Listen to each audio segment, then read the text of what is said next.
G'day, Troy Dean from WP Elevation, and welcome to episode 27 of the WP Elevation podcast. Our feature guest this week is Jessica Barnard from Pixelista.com. There's some great moments in this interview where Jessica talks about how to carve out your niche, how to get rid of the fear of missing out, and get really specific about who it is you want as customers.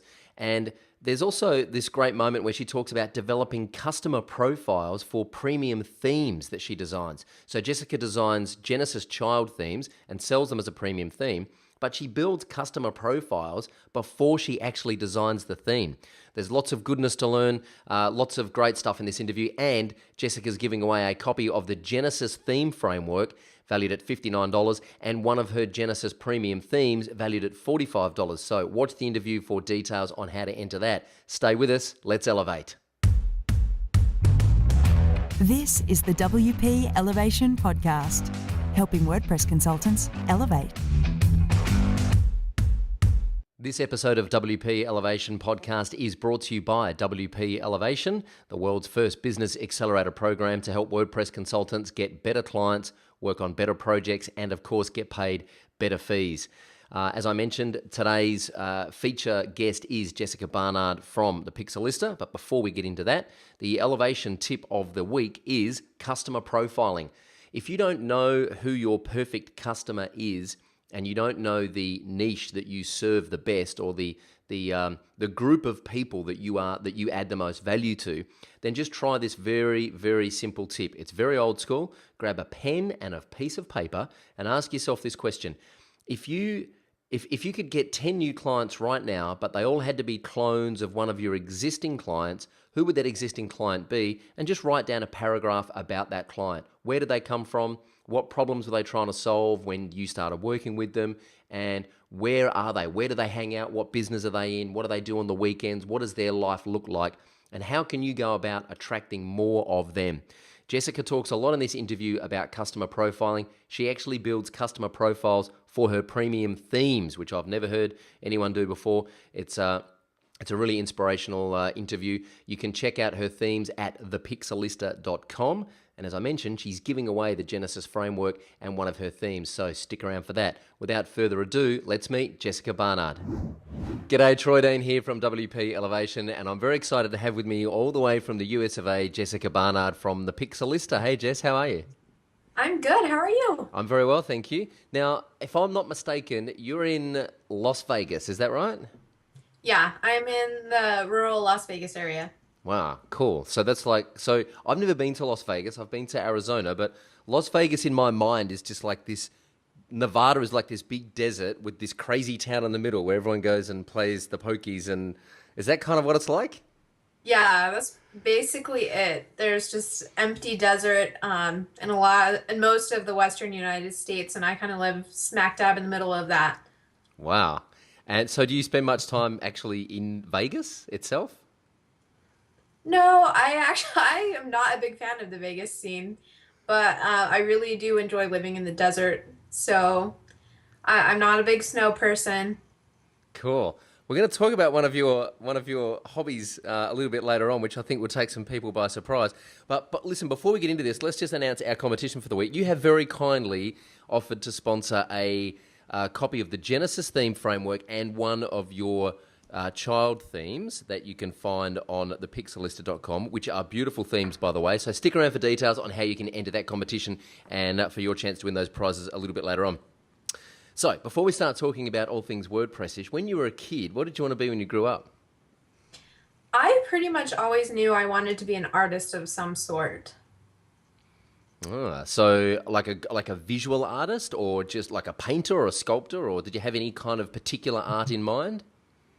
Well, when I was really young, I drew with my crayons or painted or whatever, and I don't know if I really had a good concept of what an artist did, especially professionally, but I just knew that I wanted to do something creatively focused and visually focused as well. And so you kind of are, right? I mean, you're a WordPress web designer, yeah? That's right. I do think there is a distinction between art and design. I think art is more left open for interpretation, where design has a specific call to action, and you want everyone who sees it to take the same call to action. Nice, interesting. I heard someone say recently, um, design is essentially problem solving. That's exactly it, I think. Yeah, nice. So what kind of work were you doing before web design? Like what kind of visual art stuff were you doing before you got into the web? When I very first started designing, I actually worked in the graphics department of a magazine. So I designed a lot of business ads and did page layouts and things like that. That's right. I remember we sat next to each other on the bus at Pressnomics last year on the social day. We went out to crazy Wild West town and had lunch, and you were telling me that you were kind of there doing page layouts and then they kind of needed some work done on the web, and you kind of inherited that role. Have I got that right? Kind of. We had a website, so a lot of times I'd be designing banner ads for our website. Um, but it was sort of unrelated. I just felt like I could see that our society is making a shift to digital media. And I just thought that, if I wanted a career that was still going to be around in 20 years, that I needed to go digital. And designing websites seemed like something that would still be around. Nice foresight. On your website, on your about page, you say that one day combining your love of design and technology just clicked. So when did you realize that you could still fulfill your passion for design and visual art and also kind of get your geek on in terms of the web? Well, I was always a big fan of technology, even from a young age. I always had to have an iPod or a smartphone, or, well, as soon as I could. And for me, it just made a lot of sense. I dabbled in computer programming at one point, and that was just a little too technical for me. But web design seemed to strike a nice balance between dealing with technology and dealing with design. So do you think of yourself as a web designer or a web developer? I would say I am primarily a web designer, but I actually had this conversation with Brian Gardner at South by Southwest last year. And he was saying you really need to start introducing yourself as a web developer. A lot of times, especially women, will underplay themselves as developers. But if you know any kind of code, then I would say that you are a developer. And it's funny because I have this conversation with graphic designers a lot who are designing websites who are now kind of teaching themselves CSS because they need to know what's possible and they need to know what can be achieved. Do you think it's important that designers have some kind of understanding of code? I think it helps a lot. I think it really increases your value as an entrepreneur when you know both. For me, I code my own designs, but even if you're not doing your own coding, I think it's important that you at least have an understanding of how development works so that when you're working with your developer, you're not doing something crazy that's going to be impossible for them to code, or something that wouldn't be best practice. And I'm interested in the workflow of taking a design to a theme. Do you design in Photoshop and then slice them into HTML, CSS? Is that your workflow at the moment? Yeah, I do prefer to design in Photoshop. Usually what I do is just mock up the graphics, like usually the header area, and then just leave the content area open. And I let my clients know, okay, gives you a basic idea of what the website will look like. Then I'll mock it up on a live test website for you so you can see how the content looks. Because a lot of times fonts don't render the same between Photoshop and the web. I try to avoid using the text tool in Photoshop when all possible. But I'm gradually trying to shift to an agile design process. You can use tools like webflow.com that lets you create your different header tags and paragraph text, buttons, things of that nature. So you have your main your content items laid out, and you can send that to your developer, and then they in turn can just take it, spits out code, and usually it's pretty clean code, or you can send it to your clients so they get an idea of exactly what happens when you hover over a button or you highlight text, a lot of things that you can't show in a Photoshop mockup. So does this, I'm fascinated by this, and I know it's completely not in our script at all, but I really want to explore this if that's okay with you. So Sure. does this allow you to start designing in the browser?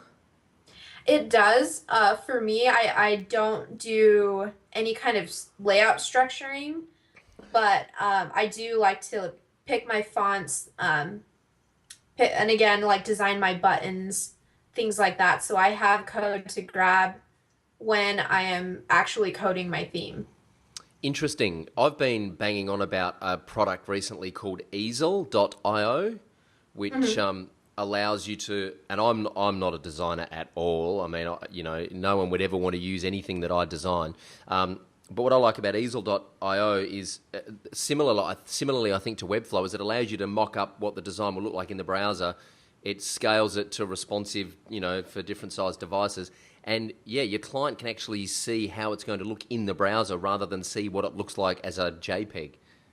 Yeah, I do think that as technology progresses, we will see more agile design processes like that.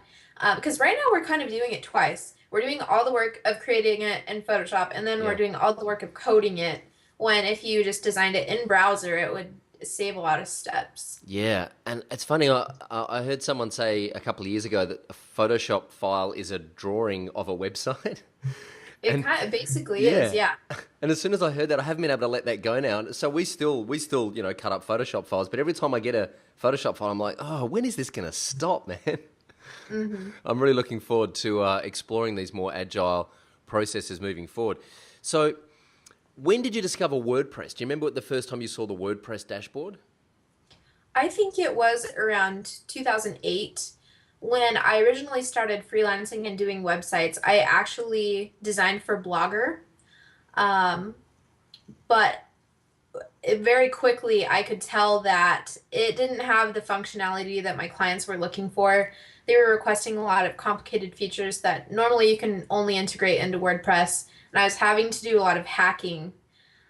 So I kind of liken it to a tricycle and a 10-speed bicycle. I was kind of having to pimp out these tricycles to get them to do what I needed, and that's when I decided I really should venture out and look and delve more into WordPress. That's great. I love the analogy. I'm sure Matt Mullenweg would be pleased to hear that WordPress is a pimped out version of Blogger. I know that's not what you meant. That's a great analogy though.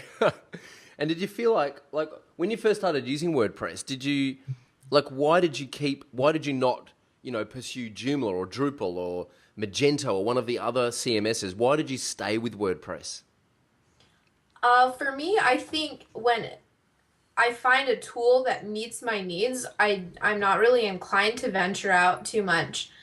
So WordPress just was really intuitive for me. It made sense, and it also had a really great support system behind it, a great community and lots of documentation. And I think when you use popular tools, it's helpful because there is that documentation, where if you use something that a very small majority of people are using, you're not going to get the help you need when you need it. Yeah, I think you hit the nail on the head there. I remember the first few times I installed some plugins and started reading the support forums on WordPress.org for that particular plugin. I was like, this is amazing. It's like I've got, 10,000 web developers at my disposal to help me pull this stuff together. And I think that's really what has helped WordPress get so much traction, is the plugin architecture and the community of developers that are around it, all helping each other. Totally. All right, let's talk a little bit about what you're doing today at the Pixelista. At the Pixelista, I remember reading recently, you said that you help women create beautiful and attractive websites. So why did you choose to work with women? Why did you choose to target working with women? There's a saying that's something like, when your target market is everyone, you're marketing to no one. So for me, it was just a niche that made sense. I really like designing in a feminine style, and it's something that I'm good at. And I also relate well to women. So for me, it was just something that kind of made sense. I Hmm. do work with male clients. They contact me sometimes and they're like, "Oh, your website says you only work with women, but will you still work with me?" And I'm like, "Yeah, of course, but you're not my target market."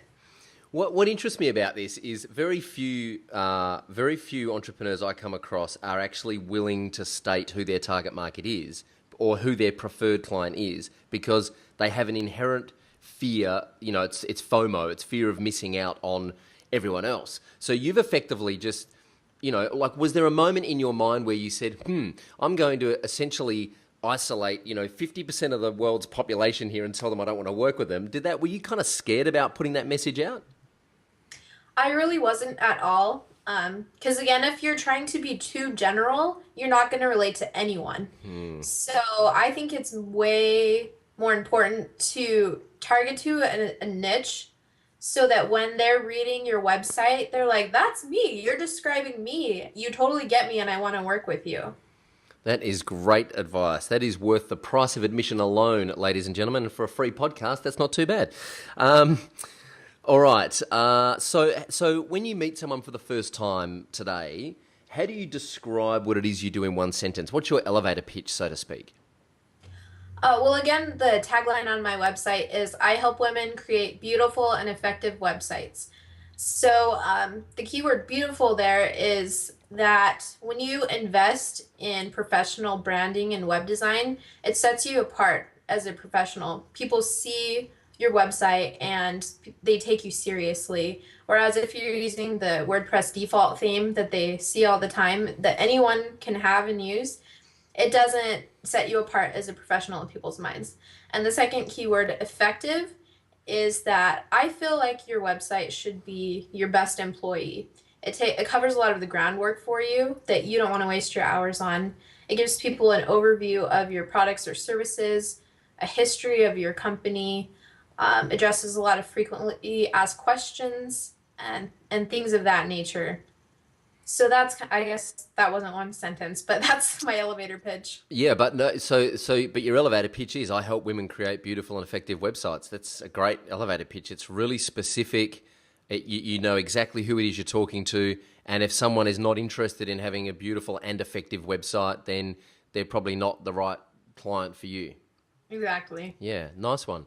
And how did it take you long to come up with that? Again, like, did you have different iterations of that elevator pitch, and was there a little voice in your head that said, "Oh, if I get this wrong, it's going to hurt my business," or did you just put it out there and see what happened? I think it was Einstein who said that if you can't explain something simply, you don't understand it well enough. And that was kind of my inspiration to really defining my elevator pitch and summing up what I do in just a few words. So when you tell somebody that, they know exactly what you do and why. Do you read a lot? It sounds like you're always kind of soaking up inspiration and information from other sources. Is that a conscious thing that you do? Do you like set aside time to actually go and read and get inspired and learn?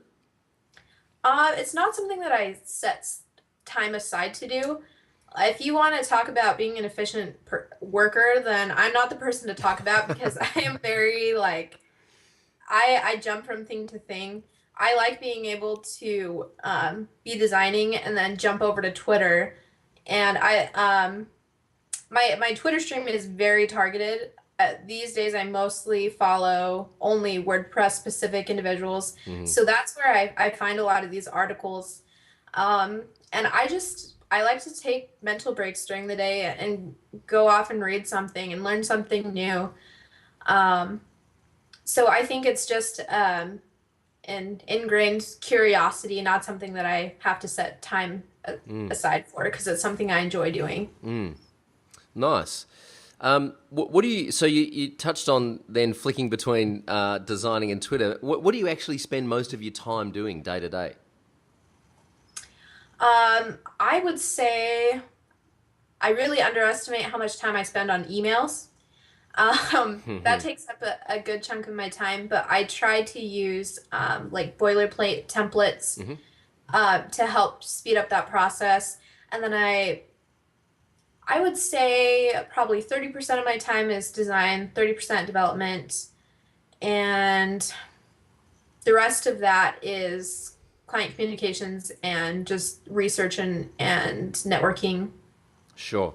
And so you've got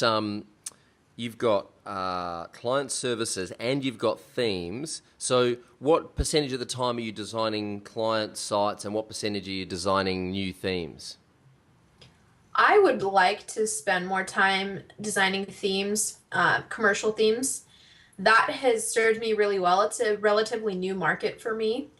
Um, and I was really scared. I didn't know if I'd be successful, but I have created this passive revenue for myself. So I actually was paying my taxes yesterday and I was crunching numbers and I was like, hey, look at all this money I'm making by not having to do so much. It was like an initial investment of time that just creates an infinite amount of revenue for me. So Nice. client work is my passion, and I think I will continue to make that the majority of my time. But I really will try to prioritize creating themes and carving out time to work on new themes. Are you concerned about? I know I talk to a lot of people about who want to get into the commercial theme space, and we've thought about it a lot as well here, and decided at the moment that it's not our core business. But are you concerned about getting swamped with support? For me, it hasn't been a big concern. I think if you create really good documentation, um, then it makes answering support tickets really easy. You just say, "Hey, look at this section of the setup documents. This addresses your question." And if you get a lot of questions if you get the same question frequently, then add it to your documentation or write up a tutorial. And so most of the time, the requests I get that aren't covered by the documentation are customization requests, and then I say, well, you should really go hire a web developer. That's outside the scope of support. Excellent. Do you pick up much work from people that have bought your themes and then come to you for customization work? Yeah, a fair amount actually. I think the majority of people, they come to my website and they see a theme, and it gives them a good visual image to start from of what they want. Because a lot of people just can't visualize what they want. Um, so to answer your question, I think that the people who have me customize themes were looking for a custom website to begin with, and then decided that a customized theme would be a good fit for them. But as far as people who buy my themes and then want to pay to have it customized, a lot of times people aren't willing to pay more than the initial price of the theme to have it customized. Yeah. It's interesting. One of the things I like about making product is I think it's a great positioning exercise. And I think when you're dealing with clients, if they know that you're making product that lots of other web designers and web developers are using on their client projects, then it kind of elevates you as someone who's a little bit above the pack because you're contributing and you're putting out product that lots of other people are using. So good on you for doing the premium theme thing because it is a fair bit of work and it's a pretty scary pool to start dipping your feet in. So well done for jumping in. What's the one thing that keeps you awake at night? I'm honestly very lucky to be in a career that I love. I wake up every morning and I'm just so glad to be doing what I'm doing and excited to get started. So if there's anything that keeps me up at night, it's mostly just new ideas. I'm constantly thinking of things I could be doing better or differently. But that's basically it. Not a lot of fears business wise. Cool, nice. I also read that you like to ride ATVs, right? For those that don't know, an ATV is an all-terrain vehicle. Is that right? That's right. So they're like four-wheeler things that you sit on. Have I got that right in my head? Like a four-wheeler bike that you sit on. Where do you ride them? Like I said, I live out in pretty open desert, so I can go in any direction and there's good places to ride. That's something I grew up doing. I grew up in a relatively small town where there wasn't a lot else to do aside from like outdoor activities. So yeah, that's something I continue enjoy. Wow, it's a great way to let off steam. Yeah, Any I don't do anything too crazy. I'm all about safety. I wear my helmet and my protective gear, and I don't do any crazy jumps. right? So no crazy jackass stunts or anything? No, nothing like that. So you haven't had any major injuries from riding ATVs? No, fun fact, I've actually never broken a bone, so Oh, that nice. tells you how careful I am. Nice.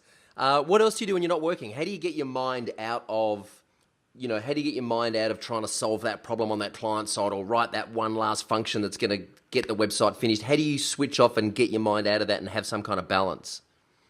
For me, I really think it's important to unplug. I just try to step away from my computer and my smartphone, and do something totally not technology related. Mm. I really enjoy cooking and baking. Mm. They're good creative outlets that, again, don't have anything to do with the computer. And especially on the weekends, that's something I try to do. Awesome.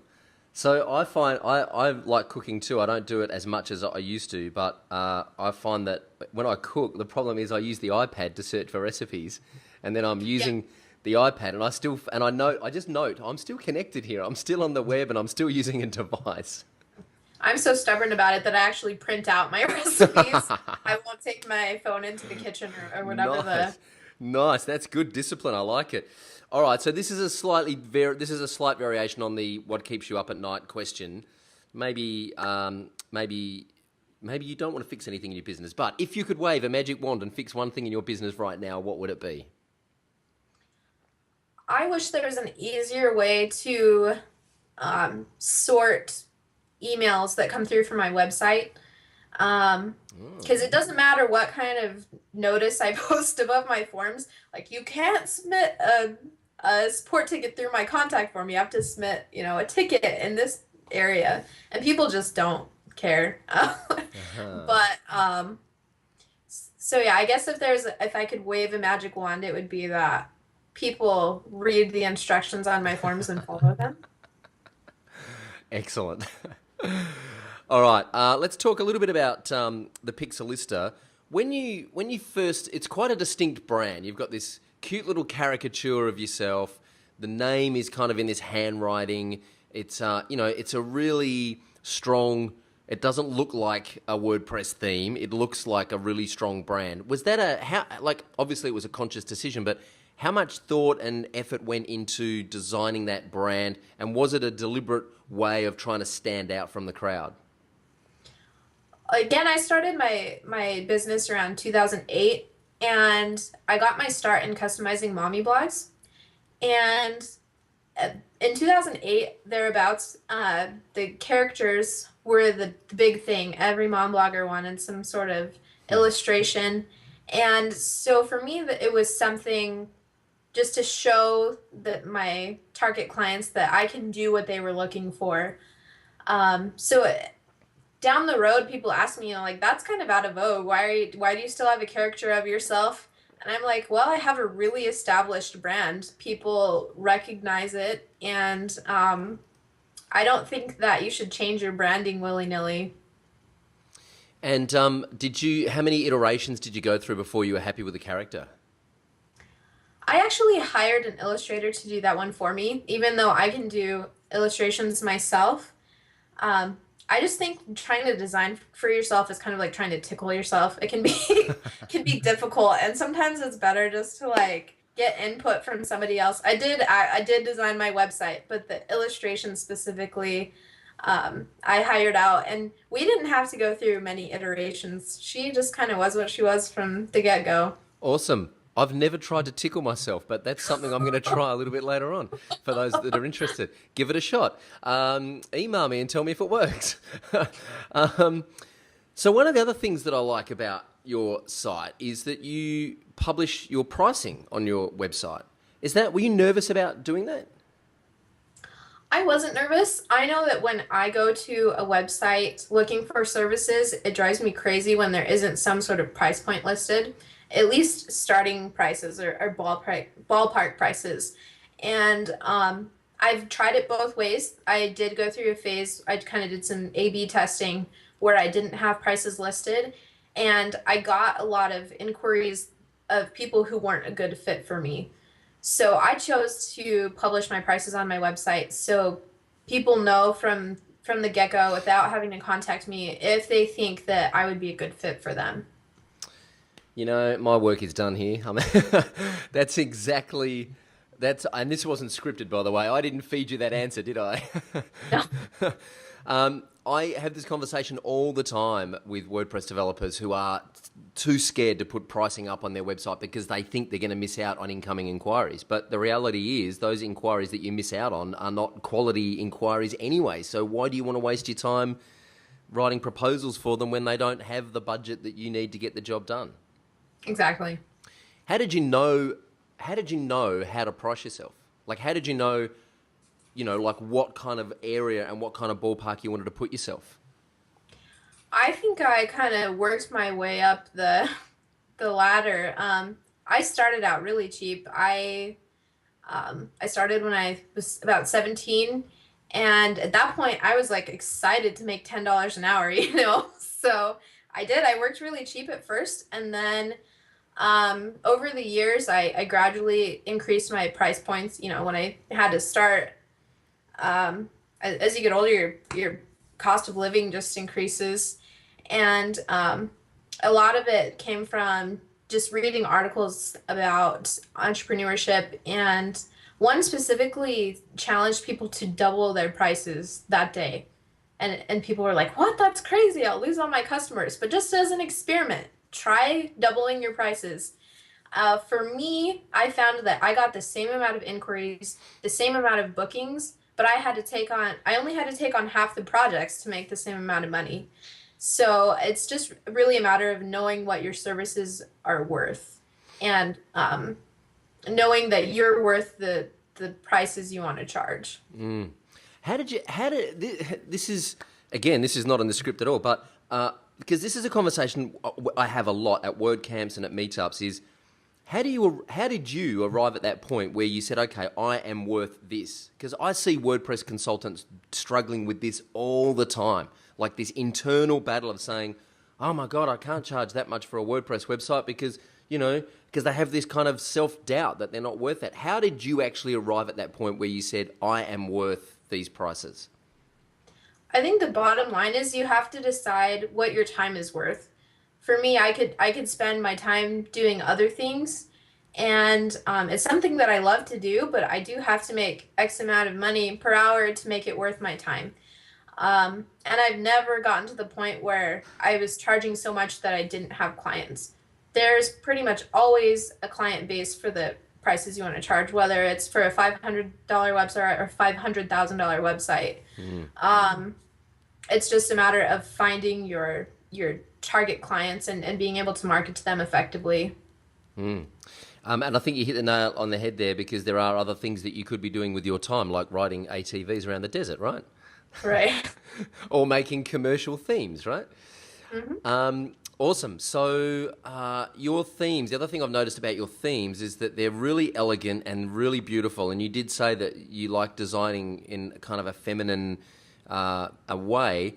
How do you find inspiration to, like, how do you start designing a theme or designing something for a client? You're looking at a blank canvas, because none of your, like, all your themes are so different. They're not variations. You see a lot of theme shops and it's like, well, here's our kind of our signature theme, and then everything else is kind of a variation on that. Your themes are really quite unique and distinct. How do you get inspired to keep creating these designs? For me, my inspiration really comes from my clients. I go through a discovery process where I ask them about what their vision for their business is, what their goals are, things that they find inspiring, and I really try to create a website that's it represents who they are as a person, not myself as the designer.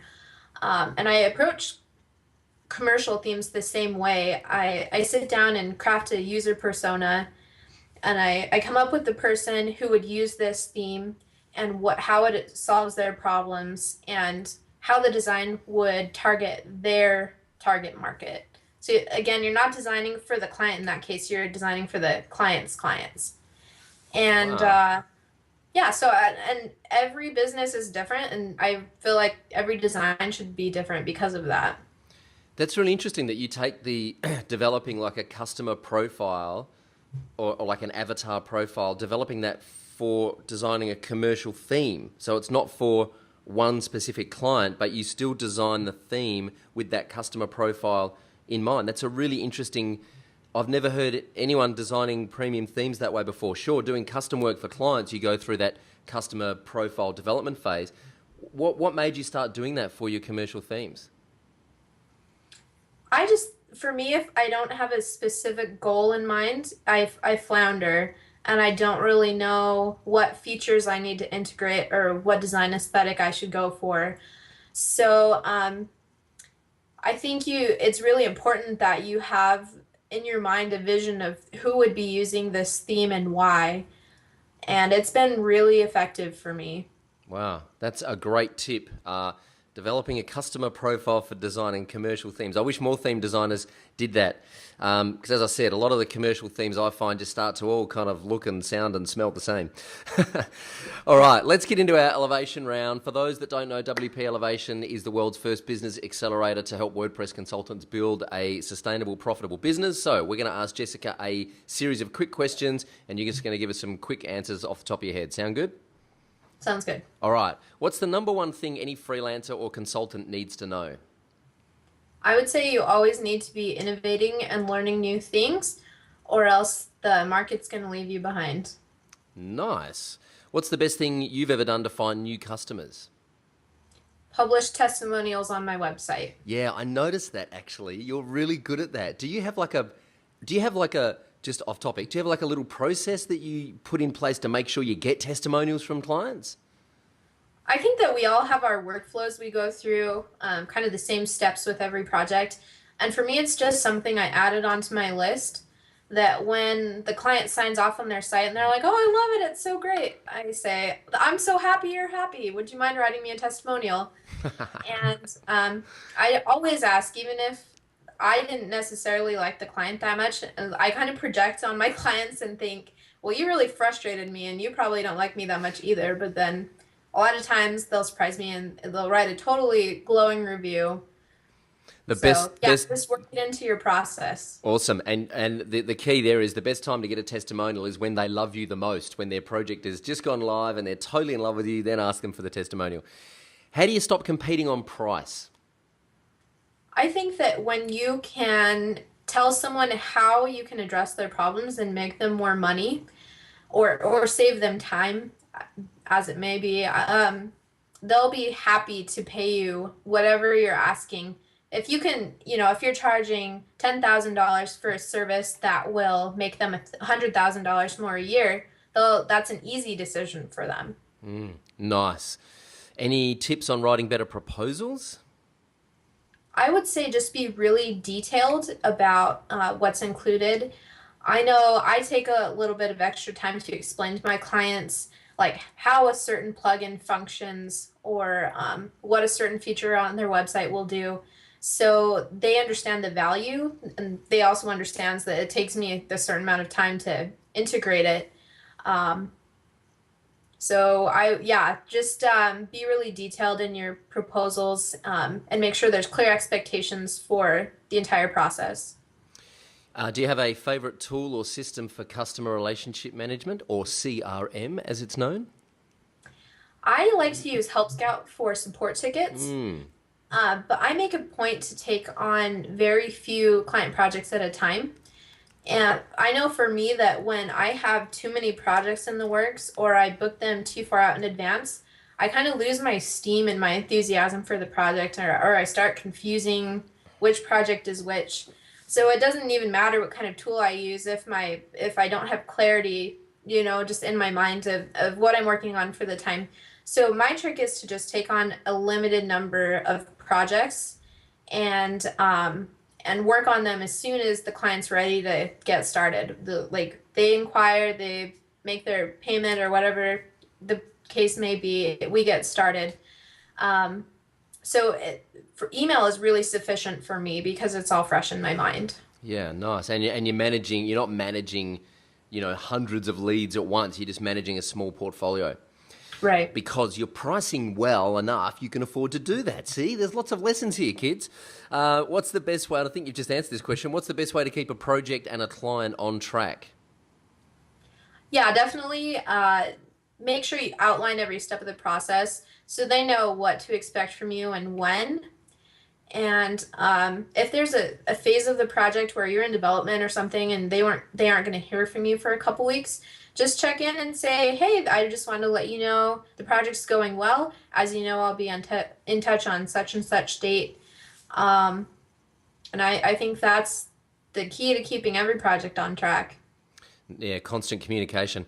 Any ideas for getting referrals from your existing clients? I know for me that all I have to do is reach out to my clients and say, hey, I'm looking for some new projects. I really enjoyed working with you. So if you ever need anything in the future, or you know of anyone that might be in need of my services, just let me know. A lot of times, entrepreneurs will be in mastermind groups or have a networking group of people who do something similar to what they do, and they'll likely need your services as well. So I would just say, stay in touch with your clients and nurture that relationship as time goes on, and they'll continue to refer people out to you. Awesome. And what's the number one thing you can do to differentiate yourself? I think knowing your niche and having that target market is a great way to differentiate yourself, because there's too many people who are marketing to everyone. So when you have a specific market, you're automatically going to book those clients over the general. I'm nodding because we keep hearing this over and over and over again with people I talk to on the podcast and books that we read and articles. It's, and yet we still see so many people not getting specific and trying to be generalists. And I think it's because we have this inherent fear of missing out on, well, if I target this niche, then I'm going to miss out on everyone else. But you've proven that getting specific about who you serve works. So thank you for reiterating that point, and I hope everyone's listening and paying attention out there. All right, that's the end of the elevation round. Hey, what's the future for the Pixelista? Where do you see the Pixelista being in 2 or 3 years' time? I would be really happy if things were about the same, but if I was making more money. I think that I'll continue to develop commercial themes, and at some point I might separate the two, separate a site for client work and a site for commercial themes, or I may decide to pursue one or the other exclusively. But at this point, I'm really happy to be doing what I'm doing, and I'd be happy to be doing it in 3 years from now. Awesome. Do you have any ambitions to grow a big company and employ lots of staff and have a big office somewhere? I have found that I really enjoy working solo because I have full control of the process. And I know when you work on a team, a lot of times you don't have control of every aspect of the project. And if something goes wrong, there's not a lot you can do for your client, So for me, maybe it's just because I'm kind of a control freak, but I like working independently. And I don't see myself growing bigger than just me, but it's possible. How do you avoid going stir crazy or getting cabin fever if you're working working by yourself on your own all the time? Do you make a conscious effort to get out and network with other people and maybe go to a co-working space every now and then just for that human interaction? I do. I have a good social life outside of work. But I also, during the day, I just like to stay connected. I keep my Twitter feed open, keep Google Plus and Skype open. So it's just an open line of communication with me and other designers and developers. A lot of times we'll just pitch ideas off of each other. And that's really helpful. Awesome. Yeah, it's great, isn't it? I've got Skype open all the time as well, and it's really great just to be able to reach out to people and have people reach out to you and bounce ideas. It does kind of help keep you sane and makes you feel connected to your tribe, and you're not like the only person in the world doing this thing. Definitely. Yeah. Cool. And what do you think the future of WordPress is going to be in 12 months or 2 years' time? I think that we'll see a lot of progress in the WYSIWYG editor, where people will go in and be able to design their content without having to touch code. Right now you can kind of do that, but it messes up the code. And so that's something I'd like to see. So the average person that doesn't know anything about WordPress can log into the dashboard and be able to design their content from the dashboard and have it look just like that on their website with clean code. And there's been a proliferation of kind of drag and drop page builders over the last 12 to 18 months. Do you think that's where the visual editor is headed, into more of a drag and drop content builder? I do think we're going to see more of that. I'm looking forward to the day that it is part of Core, and it's, you know, because I've tried all of the drag and drop page builders, and I've got to say, there's not one where I've gone, wow, that's awesome. That's exactly what I want to use. They all kind of feel like they're almost there, but they're all a little bit clunky. Yeah, I agree. I do think we will see something like that in Core, or at least I hope we will. Yeah, so do I. The best drag and drop page builder I've ever used is actually at unbounce.com, which is I don't know if you've used it at all, but it's for basically setting up landing pages really quickly. And their drag and drop page builder is unbelievable. If we could get that in WordPress, that would be a game changer. All right, quick details on the competition. Jessica is giving away a copy of the Genesis theme framework, which, if you've been living under a rock for the last 5 years, is kind of the industry standard for building WordPress themes and is truly awesome. And she's going to bundle that with one of her premium themes from Pixelista.com. So the details on how you're going to enter this competition is, and we didn't actually sort this out. We normally ask a question and get our readers to leave a comment under the video telling you the one thing that you would like to know. So what is it that you would like to know from our readers, Jessica? I would like to know what kind of features or design elements you'd like to see incorporated into commercial Genesis themes. All right, so what kind of design features or design elements you would like to see incorporated into commercial Genesis themes? Leave your comment underneath the video and I'll get Jessica to swing by in a couple of weeks and award the prize. Sound good? Sounds great. Awesome.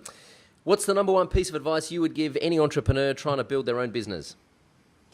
I would say be really choosy about the clients you work with and then take really good care of the ones you do decide to work with. Yeah, that is awesome. Where can people reach out and say thanks, Jessica? I think the best place would be on Twitter. My handle is @thepixelista. At the Pixelista. I'll put this in the show notes underneath this video. All the show notes will be at wpelevation.com/Jessica Barnard, all one word, no spaces, no hyphens. And finally, who would you like me to try and interview and why? I would say Chris Ford of creativityincluded.com. Oh. She has been one of my friends and professional associates since I've started designing websites. And she is a wealth of knowledge. Her motto is branding first, and she talks a lot about how your brand tells a story and how that gets people to buy your product or service. All right, nice. And so Chris's surname is? Chris Ford. Chris Ford. All right, Chris Ford, courtesy of Jessica Barnard. I'm coming to get you, so keep your eyes on your inbox. Hey, Jessica, it's been an absolute pleasure chatting with you. Thank you very much for spending some time with us on the WP Elevation podcast, and I wish you all the best for the Pixelista moving forward. Thank you. It was a pleasure to be on the show. Cheers. Well, I hope you enjoyed that interview with Jessica as much as I enjoyed making it. Of course, this episode is brought to you by WP Elevation, the world's first business accelerator program designed to help people like you, WordPress consultants, build a real, sustainable, profitable business delivering WordPress services to clients. If you want to check it out, visit wpelevation.com and come and join in the fun. And of course, subscribe to the podcast so that you never miss another show. That's at wpelevation.com/subscribe. And when you do subscribe to the podcast, you'll get instant access to a absolutely free content creation webinar, which goes for about an hour. And in that webinar, you'll learn exactly how to create high quality, engaging content on a consistent basis. All of the show notes and everything you need for this episode will be at wpelevation.com/Jessica Barnard. That's all one word, no spaces, no hyphens. And remember, leave a comment underneath this video and tell Jessica the number one design feature or design element that you would like to see in a Genesis premium theme, and you could win a copy of the Genesis theme framework and one of Jessica's premium themes. I hope you've had fun. I look forward to speaking to you next week. Until then, go elevate.